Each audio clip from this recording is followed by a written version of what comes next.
성인이 되면 평균 2만 6천 개의 단어를 알게 된다고 하는데요.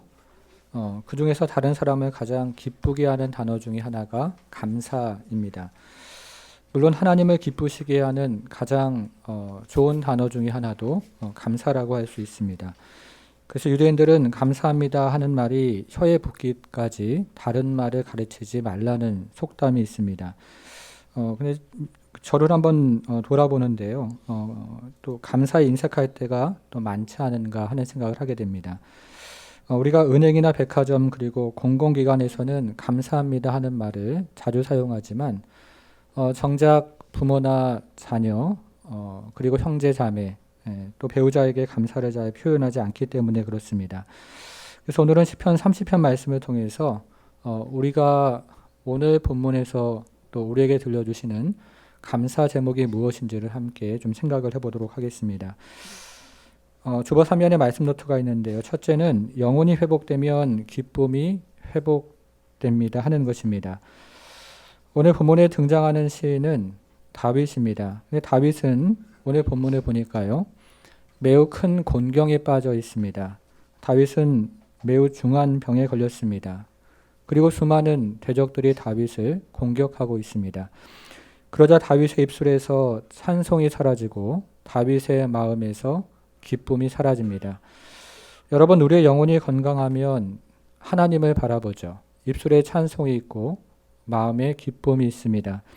그러나 우리의 영혼이 병들면 문제를 바라봅니다. 입술에서 찬송이 사라지고 마음에서 기쁨도 사라집니다. 근데 우리 영혼이 병든 것을 그대로 방치를 하면요, 우리 영혼이 이내 나락으로 떨어지는 경험을 종종 합니다. 2절과 3절을 보겠습니다. 여호와 내 하나님이여, 내가 주께 부르짖음에 나를 고치셨나이다. 여호와여, 주께서 내 영혼을 수월에서 끌어내어 나를 살리사 무덤으로 내려가지 아니하게 하셨나이다. 조금 전만 해도 다윗의 영혼은 스올에 있었다 이야기합니다. 근데 여기에 나오는 스올이라는 말은요, 죽음이라는 의미가 있고 또 무덤이라는 의미가 있습니다. 이것은 다윗의 영혼이 끝을 가늠할 수 없는 낙심 가운데 있었다는 뜻이고, 그리고 스스로 빠져나올 수 없는 절망 가운데 있었다는 뜻입니다. 그래서 다윗은 주님께 부르짖었습니다. 너무나 절박하고 너무나 고통스러워서 주님께 도와달라고 부르짖습니다. 그 소리를 하나님께서 들으시고 다윗의 영혼을 스올에서 끌어올리십니다. 여러분, 그런데 여기 끌어내다 하는 말이 있는데요. 이 말은 출애굽기에서 모세가요, 이드로 장인들의 짐승에게 물을 먹이기 위해서 사막에 있는 그 우물에서 물을 끌어올릴 때 사용했던 단어입니다. 모세가 끝을 가늠할 수 없는 그 사막의 우물에서 아주 저 밑바닥에 있는 물을 끌어올릴 때 사용했던 단어가 바로 이 단어입니다. 그러니까 지금 다윗의 영혼은 끝을 모른 나락에 떨어져 있었는데 다윗이 기도하자 하나님께서 그의 기도를 들으시고 그의 영혼을 나락에서 스올에서 건져 올리셨다는 것입니다. 성도 여러분, 우리의 영혼은 병들면 처음에는 찬송이 사라지고요. 그런 다음에는 기쁨이 사라집니다. 그리고 불평이 많아지고 불만이 곧 터져 나오는 것이 우리 인생입니다. 그런데 이처럼 병든 영혼을 방치하면 영혼이 바위처럼 단단해져서요, 도무지 자신의 힘으로 깨트릴 수 없는 그런 상태가 되기도 합니다. 마치 깊은 늪에 빠지거나 또 바다에 빠져서 스스로 나올 수 없는 그런 상태가 되는 것입니다. 우리의 영혼이 그것을 다윗은 스올까지 내려갔다 이렇게 표현을 하고 있습니다. 그래서 찬송이 사라지고 기쁨이 사라지면 그것이 영혼이 병든 것임을 깨닫고 우리는 주님 앞에 부르짖어야 합니다. 그리고 불만이 튀어나오고 불평이 계속될 때에도 우리는 그것이 하나의 사인인 것을 깨닫고 주 앞에 부르짖어야 합니다. 제가 신방에 가서 예배를 드릴 때 종종 이렇게 묻습니다. 집사님, 좋아하는 찬송 있으면 오늘 우리 가정 예배하면서 그 찬송 함께 하면 좋겠습니다. 이렇게 이야기할 때가 있습니다. 그러면 어떤 분들은 이 찬송가를 이리저리 이제 굉장히 좋아하는 찬송 많고 또 은혜 받은 찬송이 많아서 이리저리 뒤적이시는 분들이 꽤 많이 있습니다. 인생을 살아오면서 인생의 구비구비마다 하나님께서 주셨던 은혜로운 찬송, 좋아하는 찬송이 많이 있는 것입니다. 제가 신방 갈 때 저는 찬송가 보통 438장을 하는데요. 제가 좋아하는 찬송입니다. 가사가 화면에 나오는데요. 여러분 아시는 찬송입니다. 내 영혼이 은총 입어 중환제짐 벗고보니 슬픔 많은 이 세상도 천국으로 화하도다. 3절 가사를 또 보시면 높은 산이 거친들이 초막이나 궁궐이나 내 주 예수 모신 곳이 그 어디나 하늘나라 할렐루야 찬양하세 내 모든 죄 사함받고 주 예수와 동행하니 그 어디나 하늘나라. 저는 이 찬송을 할 때면 인생의 구비마다 하나님께서 동행해 주시고 함께 주신 그 은혜가 새로워서 이 찬송이 너무나 좋습니다. 사랑하는 여러분, 혹시 지금 인생을 살아오면서 찬송을 잃어버리신 분은 안 계십니까? 기쁨을 또 상실한 그런 분은 없습니까? 다시 한번 찬송을 한번 해보셔요. 어려운 일 당하고 고통스러운 일 당해도 다시 한번 그 자리에서 하늘의 은혜가 있는 것을 믿고 우리가 함께 찬송을 해보는 것입니다. 그리고 우리가 인생의 참으로 어두운 터널을 지나가고 그리고 참으로 인생의 어려운 시간들을 지나가도 우리가 다시 한번 하나님께서 거기서 길이 있음을 믿고 하나님께서 주시는 새로운 은혜가 있음을 믿고 우리가 찬송을 해보는 것입니다. 그때 하나님께서 하늘문을 여시고 우리 성도들에게 하늘의 은혜로 가득 채워주시는 그런 은혜가 있기를 바랍니다. 두 번째는요, 영혼이 회복되면 겸손이 회복됩니다. 오늘 시편의 제목은 다윗의 성전 낙성가라고 되어 있는데요. 오늘 시편의 배경은 사무엘하 24장입니다. 다윗은 통치의 말년에 군대 장관 요압으로 하여금 이스라엘의 인구를 계수하게 합니다. 다윗의 인구조사는 그런데요, 이 단순히 유다 백성들과 이스라엘 백성들의 인구를 조사하는 그런 인구조사가 아니었습니다. 다윗의 인구조사는요, 유다의 군인들과 이스라엘의 군사들을 계수하는 그런 종류의 인구조사였습니다. 그래서 다윗의 인구조사는 다윗의 교만을 우리에게 보여주고 있습니다. 그것이 오늘 본문의 6절에 나옵니다. 6절을 보니까요. 내가 형통할 때 말하기를 영원히 흔들리지 아니하리라 하였도다. 다윗이 말합니다. 여러분 지금 다윗의 상황은요. 지금 주변에 있는 나라들을 다 정복하고 매우 형통한 그런 시절을 보내고 있습니다. 여러분 그런데 6절을 시작하는 단어가 매우 중요한데요. 자, 6절을 시작하는 단어를 보니까 나라고 이야기합니다. 다윗 자신의 힘과 다윗 자신의 지혜와 능력으로 지금 주변 나라들을 다 정복하고 형통한 시절을 보내고 있다고 다윗이 그렇게 자신을 자랑하고 있는 것입니다.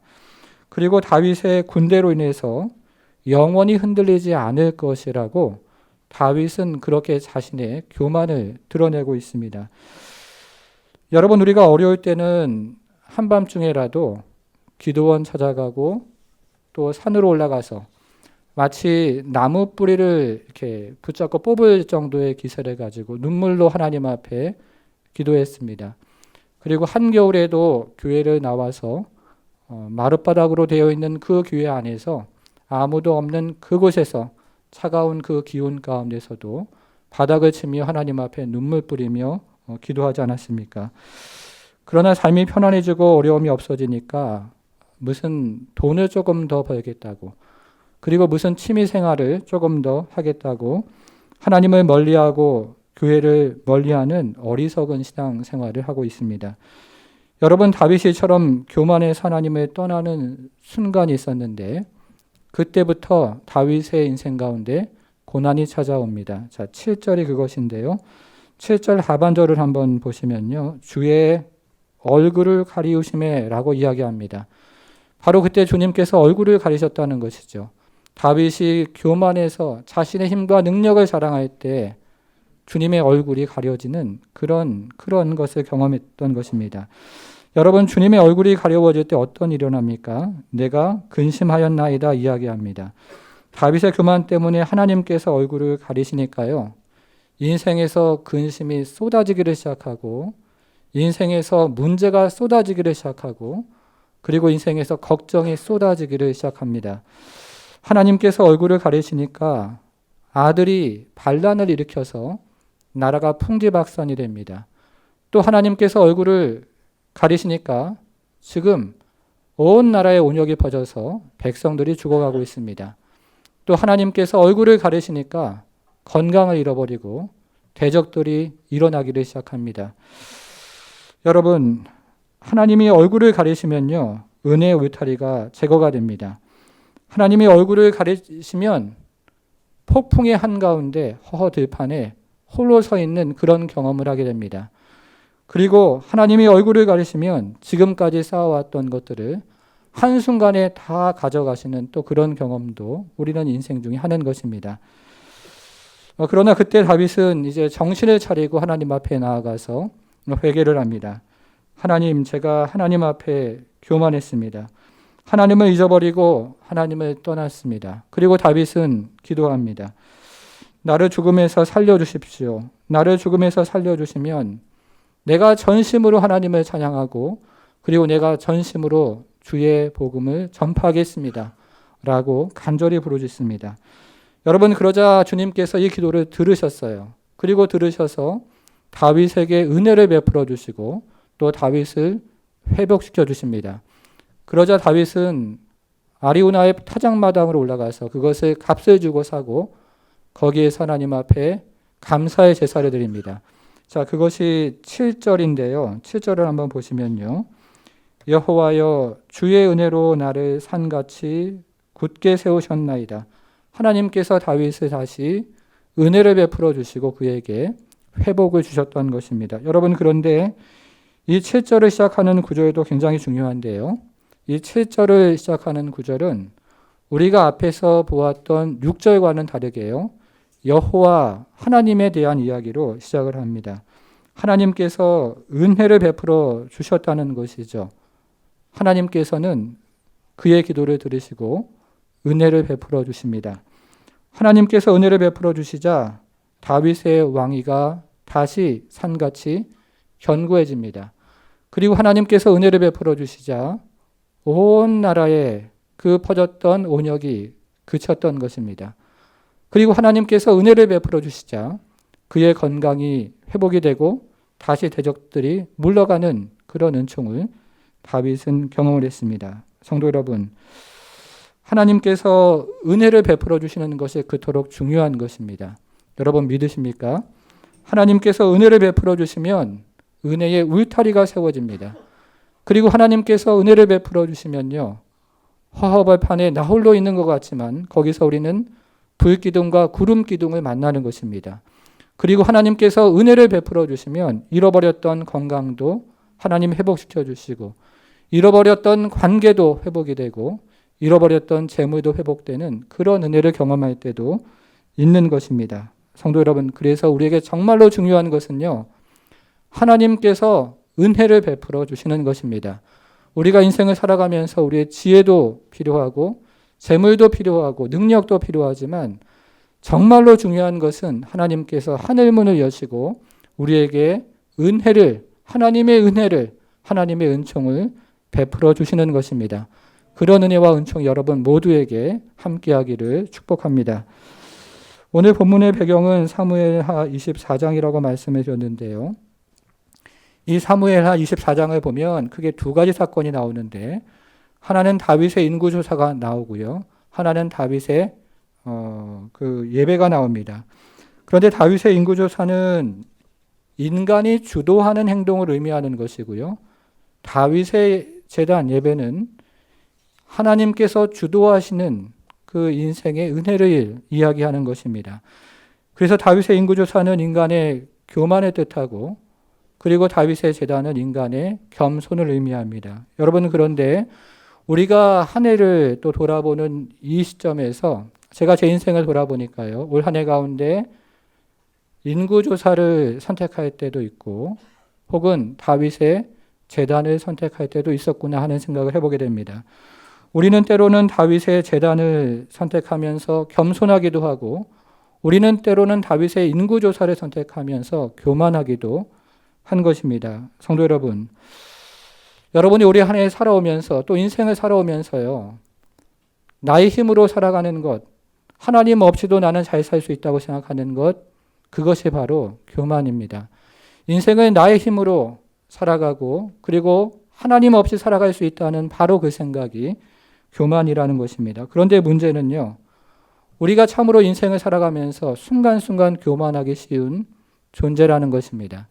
그래서 단테의 신곡을 보면 천국 문이 바로 앞에 있는데 그 천국 문에 들어가기 전에 한 길이 있는데 그 길이 지옥으로 연결된 길이 있다 하는 글귀가 단테의 신곡에 나옵니다. 무슨 말입니까? 우리가 언제나 교만하기 쉬운 존재고 어디서나 떨어지기 쉬운 존재가 바로 인간이라고 이야기하는 것입니다. 사랑하는 여러분, 그러나 우리의 영혼이 회복되면 겸손이 회복이 됩니다. 하나님의 은혜가 나의 인생을 산처럼 세운다는 사실을 깨달아지면 우리가 겸손의 자리에서 하나님 앞에 은혜를 구하는 인생이 되는 것입니다. 나의 인생을 산처럼 세우는 것이 나의 힘과 나의 능력이 아니요 하나님의 은혜인 것을 우리가 분명히 깨달아지면 정말로 우리는 겸손하게 주의 제단 앞에서 하나님을 기대하며 그리고 그 앞에서 엎드려 기도하는 인생이 되는 것입니다.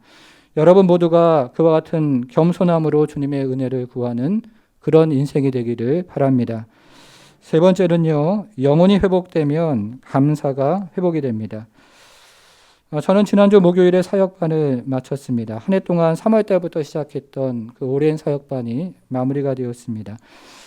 한 해 동안 사역반을 인도해 주신 하나님께 정말로 감사를 드렸고요.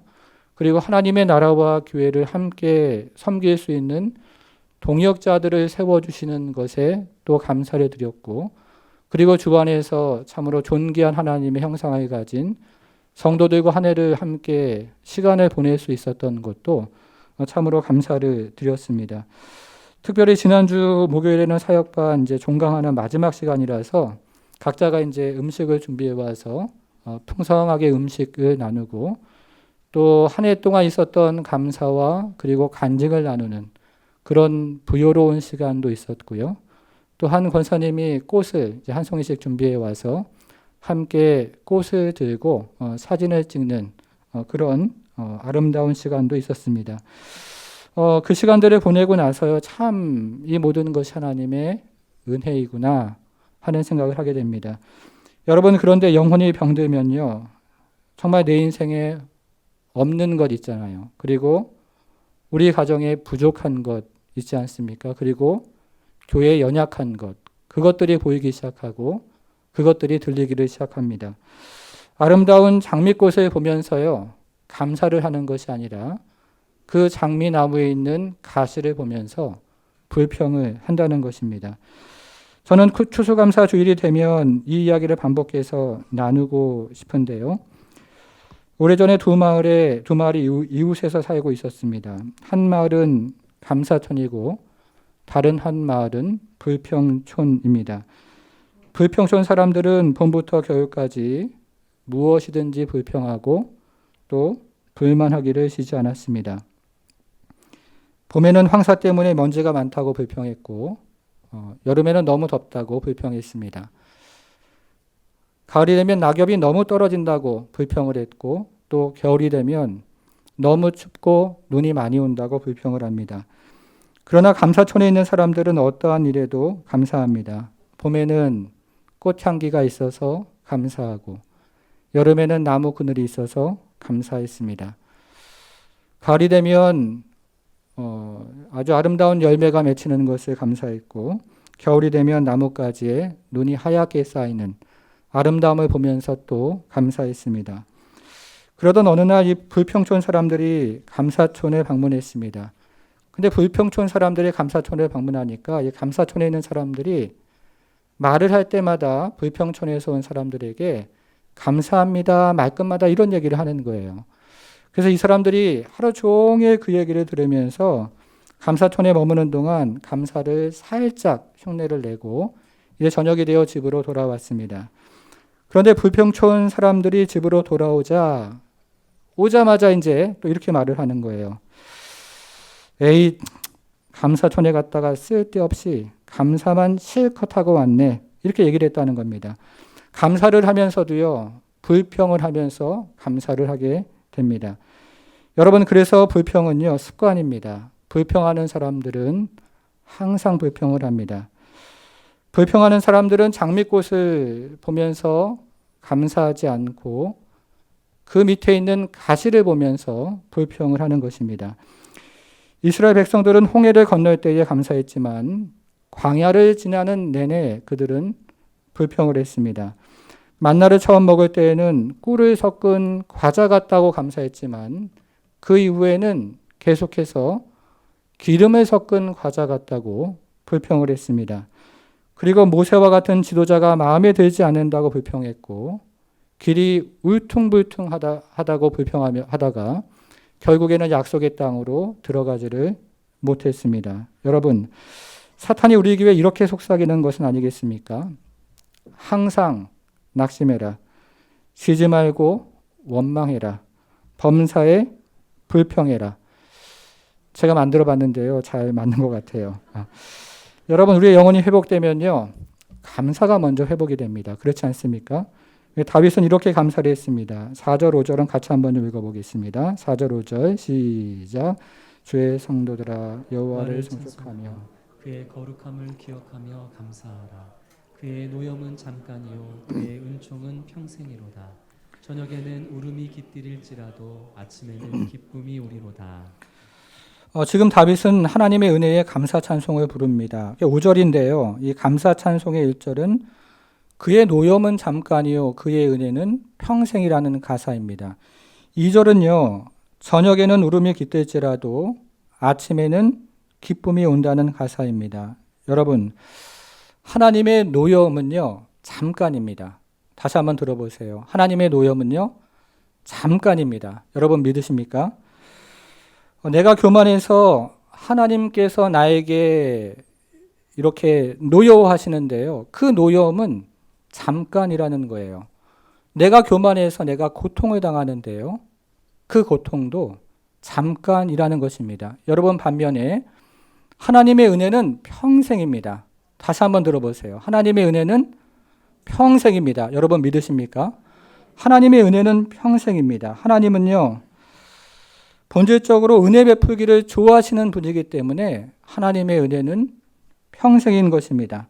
그리고 하나님은 본질적으로 은혜가 한량없는 분이기 때문에 하나님의 은혜는요, 평생이라고 이야기하는 것입니다. 그래서 이 노여움과 은혜를 저울로 달아보면 노여움은 가볍고 은혜는 무겁습니다. 그래서 다윗은 그것을 깨닫고 하나님의 노여움은 잠깐이요. 그의 은혜는 평생이다. 이렇게 이야기하고 있습니다. 여러분, 그래서 우리가 무엇을 경험할까요? 11절인데요. 11절. 주께서 나의 슬픔이 변하여 내게 춤이 되게 하시며 나의 베옷을 벗기고 기쁨으로 띄우셨나이다. 사랑하는 여러분, 이 구절이 여러분에게 은혜로 주시는 구절이 되기를 바랍니다. 요즘 아이들은 베옷 잘 모르지만 이 베옷은 거칠고 까칠한 삼베옷입니다. 옛날에 어르신들은 장례식 때 이 베옷을 입고 슬픔을 표현했습니다. 그러나 하나님은 슬픔이 변화해서 춤을 추게 하신다고요. 그리고 베옷이 변해서 기쁨으로 띠를 띄우게 하시는 분이 우리 하나님이신 것을 믿으시기를 바랍니다. 성도 여러분, 여러분 중에 혹 정말 남들이 모르는 그런 캄캄한 밤을 고통의 시간을 보내는 분은 안 계십니까? 여러분, 그런데 우리가 분명한 사실은 하나님의 진노는 잠깐이요. 그분의 은총은 평생이라는 것입니다. 그래서 슬픔이 변해서 하나님은 춤이 되게 하시고 그리고 참으로 베옷이 우리의 기쁨으로 띠띄우게 되는 그런 날이 있다는 것이죠. 여러분, 우리 인생을 한번 돌아보면요. 참 기뻐할 수 있는 시간이 그리 많지 않은 것이 사실입니다. 그러나 우리가 살고 있는 일시적인 시간이 지나가면 우리 앞에는 영원한 은총의 시간이 있습니다. 이 짧은 인생 지나가면 그 다음에는 하늘의 영원한 기쁨과 영원한 은혜와 영원한 축복이 기다리고 있는 것입니다. 다윗이 그것을 깨닫고 다윗은 가만히 있을 수가 없습니다. 자, 마지막 12절입니다. 12절 같이 읽어보겠습니다. 시작. 이는 잠잠하지 아니하고 내 영광으로 주를 찬송하게 하심이니 여호와 나의 하나님이여 내가 주께 영원히 감사하리다. 아멘. 한 여집사가 있었습니다. 이 사람은 장밋빛 꿈을 가지고 결혼 생활을 시작했습니다. 그런데 신혼 초부터 남편이 술에 취해서 고주망태가 되어 집에 돌아오는 날이 잦아지면서 이 여집사의 장밋빛 꿈이 산산조각이 납니다. 10년이 세월이 흘러도 남편의 술버릇은 여전했고 이 여집사는 홀로 가슴을 아리를 하면서 신앙생활을 홀로 해나갑니다. 그러던 어느 토요일 밤 늦은 시간이었습니다. 그날도 이 남편은 변함없이 술에 취해서 현관 입구에 쓰러져 있었고 이 여집사가 간신히 남편을 데리고 집 안으로 들어갔습니다. 그러면서 매일 술주정뱅을 하는 남편과 씨름하는 이 자신의 신세가 그날따라 이렇게 한탄스럽고 그러면서 하나님 앞에 서운한 마음을 토로하기 시작합니다. 하나님, 왜 제가 그렇게나 기도하는데 남편은 변화가 없습니까? 이제 저도 더 이상 못 참겠습니다. 라며 지난 10년 넘게 쌓이고 쌓인 그 서름에 그만 대성통곡의 안에서 이렇게 나타나기를 시작합니다. 그런데 갑자기 지난주에 들었던 그 설교 말씀, 범사에 감사하라는 그 설교 말씀이 불현듯 기억이 났습니다. 그래서 조금 우습기는 하지만 몇 가지 남편에 대한 소소한 감사를 생각해 보았습니다. 여러분 한번 들어보셔요. 옆에서 정신없이 코골며 자는 남편을 쳐다보면 한심하기 짝이 없지만 그래도 없는 것보다는 있는 게 낫다 싶어서 감사합니다. 언젠가 좋은 남편이 될 가능성이 있다고 생각하니 또 감사합니다. 저렇게 술은 취했지만 다른 데 안 가고 항상 집을 잘 찾아와서 잠을 자니 그것도 감사합니다. 술은 좋아해도 여자라고는 아내밖에 모르니 또 감사합니다. 다른 남편들은 술만 먹으면 손찌검 그리고 심한 잠꼬대에서 식구들을 한숨도 못 자게 한다고 하는데 그런 일이 없으니 감사합니다. 특별히 토요일에는 술을 더 많이 마셔가지고 주일날은 어김없이 잠만 자니 제가 교회 가는데 방해받지 않아서 감사합니다. 여러분 어떠세요? 이 감사 기도라고 하기에는 너무나 초라해서 이분이 혼자 이걸 하면서 웃음이 터져 나왔다고 하는데요. 그래도 불평하는 것보다는 감사를 하고 나니까 속이 후련해지는 그런 느낌을 받았습니다. 그런데 그때 남편이 이제 잠을 자다가 목이 말라서 밤중에 일어났는데 이 아내가 실성한 사람처럼 희죽거리면서 기도하면서 중얼거리는 모습이 눈앞에 보입니다. 그래서 묻습니다. 여보,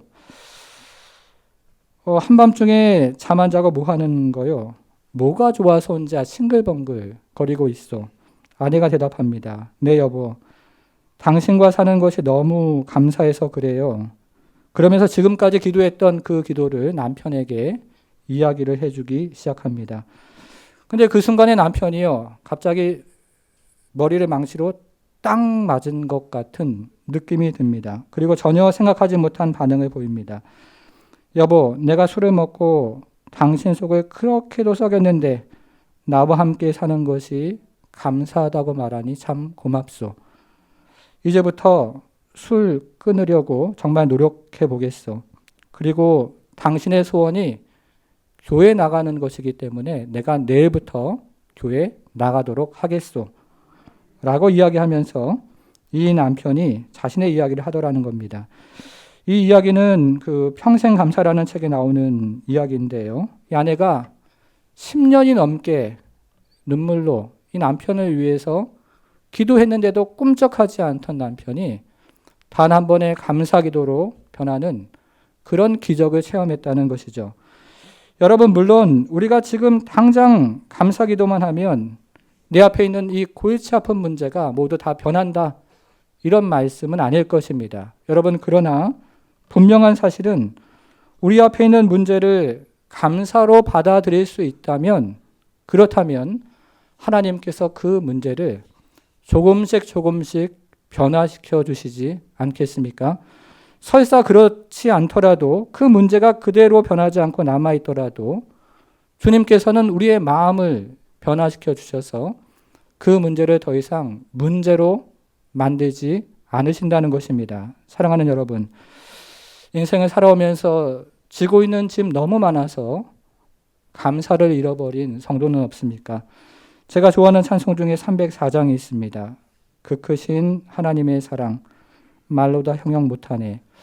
제가 신방 가서 물어보면 어떤 분은요, 이 찬송하면서 참 감격이 있고 또 눈물이 있습니다.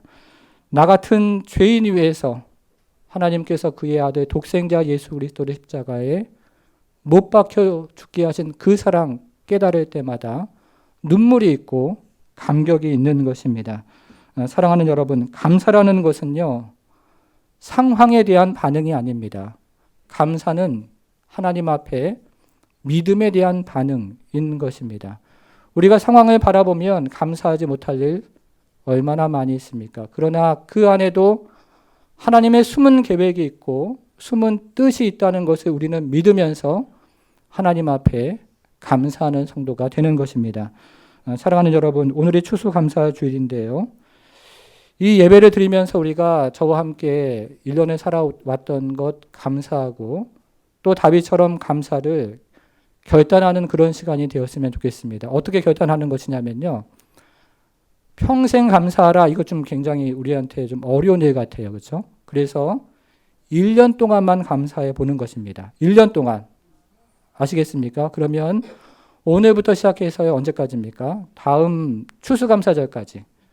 오늘부터 시작해가지고요, 다음 추수감사절까지 우리가 잘 이해되지 않는 일이 있어도, 그리고 풍랑을 만나고 폭풍을 만나도 우리가 뭐 한다고요?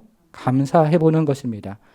하나님께서 이 감사를 받으셔서, 이 감사를 믿음으로 받으셔서 여러분 모두에게 하늘의 은혜와 은총을 베풀어 주시기를 간절히 축원합니다.